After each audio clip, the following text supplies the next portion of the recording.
Le 30 juin 60 a octroyé non sans peine au Congo son autonomie politique, tandis que ce 30 juin 2026 interroge cette liberté acquise il y a 66 ans. Est-elle devenue une souveraineté réelle alors que le pays s'élève ses 66 ans d'indépendance? Il demeure confronté à des défis majeurs, de la gouvernance à la sécurité, en passant par l'économie et l'emploi. Derrière la célébration de l'anniversaire du pays, c'est toute l'essence nationale qui est scrutée entre avancées, paradoxes et défis, analyse et décryptage des enjeux d'un État appelé à transformer son immense potentiel en véritable puissance. Notre dossier revient sur les promesses tenues, les ambitions affichées, les projets encore inachevés et les choix qui façonneront le Congo de demain.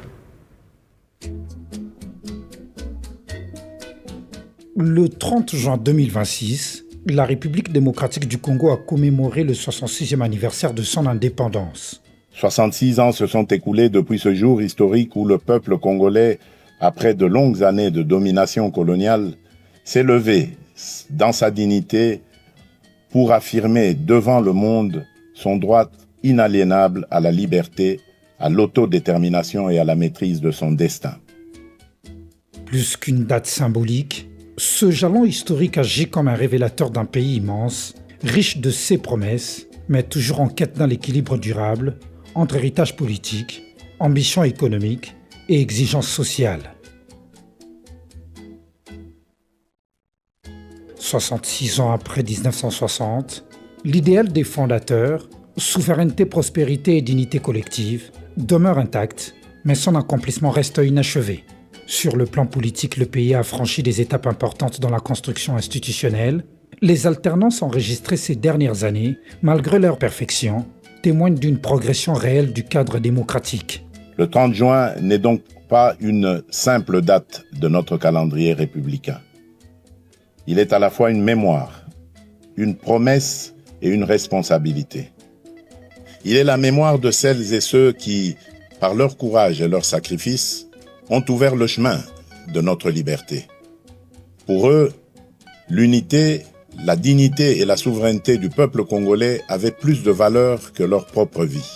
Toutefois, la gouvernance reste un point de tension majeur, faiblesse de l'état de droit, persistance de la corruption, lenteur administrative et efficacité limitée des services publics qui continuent d'alimenter une défiance diffuse.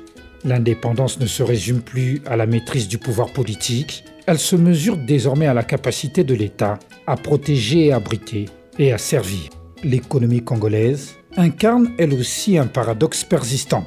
Dotée d'un sous-sol d'une richesse exceptionnelle et au cœur de chaînes mondiales de minerais stratégiques, le pays peine encore à transformer cet avantage géologique en prospérité collective. La dépendance aux exportations brutes demeure forte, tandis que la transformation locale reste embryonnaire. Diversification productive, industrialisation et création d'emplois formels s'imposent comme des urgences, dans un contexte où la croissance ne suffit plus à garantir l'inclusion. Dans cette dynamique, le recours récent aux marchés financiers internationaux, avec la mobilisation de plus d'1 milliard de dollars américains via un eurobond, illustre une volonté d'ouverture et de crédibilisation économique. Mais cette stratégie soulève une question centrale. Comment concilier accès aux capitaux et soutenabilité de la dette tout en garantissant un impact réel sur les infrastructures et le développement humain? 66 ans d'indépendance, la lutte contre les détournements et la corruption des fonds publics reste toujours inefficace.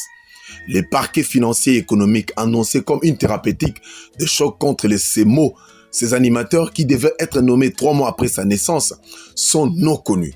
Les castings posent-ils problème? Y a-t-il vraiment une réelle volonté politique soutenue à neutraliser les auteurs intellectuels et matériels, cette association des malfaiteurs des deniers publics? Les politiques ne paralysent-ils pas cette lutte? Tout pays où la corruption et les détournements règnent en maître demeure toujours dans la pauvreté. Sur le plan sécuritaire, les avancées restent fragiles. Malgré les initiatives diplomatiques et les opérations militaires, l'Est du pays demeure marqué par des foyers de violences récurrents. Nous n'avons même pas raison de fêter parce que nos mamans, nos papas sont dans la nature à cause de guerre. Ces tensions rappellent que la paix constitue la condition première de toute trajectoire de développement. Les récents accords conclus dans le cadre de la coopération internationale et régionale relancent le débat sur la nature des partenariats extérieurs et sur l'équilibre entre ouverture diplomatique et affirmation souveraine. L'année dernière, à la même période, je m'adressais à vous au lendemain d'avancées diplomatiques importantes, notamment dans le cadre de l'accord de Washington et des discussions de Doha. Ces démarches avaient ouvert une espérance et replacé la tragédie congolaise au cœur des agendas régionaux et internationaux. Elles ont surtout consacré une vérité essentielle: aucune paix durable dans la région des Grands Lacs ne peut se bâtir contre la souveraineté de la République démocratique du Congo, ni au détriment de la dignité de son peuple. Le choix de la diplomatie n'a jamais été un signe de faiblesse. Il fut le choix de la responsabilité, de la maîtrise et de la recherche, par tous les moyens légitimes, de la fin des souffrances imposées à nos populations. Dans ce paysage complexe, la jeunesse s'impose comme un acteur central. Majoritaire, connectée, exigeante, elle exprime de nouvelles attentes, emploi, éducation, innovation, participation citoyenne. Les réseaux sociaux sont devenus des espaces d'expression politique à part entière où se construisent critiques, mobilisation et imaginaire collectif. L'élite congolaise n'a pas réussi à imposer une organisation sérieuse capable d'augurer une perspective d'avenir. À 66 ans, la RDC dispose d'atouts considérables, ressources naturelles, position géologique stratégique, poids démographique et potentiel humain. Mais l'indépendance ne peut plus être seulement commémorée, elle doit se prouver, se construire et se mesurer au quotidien. Le défi des années à venir est de transformer une souveraineté conquise en 1960 en une souveraineté pleinement effective, économique, sécuritaire et sociale. C'est à ce prix que le 30 juin cessera d'être uniquement un rappel d'historique pour devenir une promesse tenue.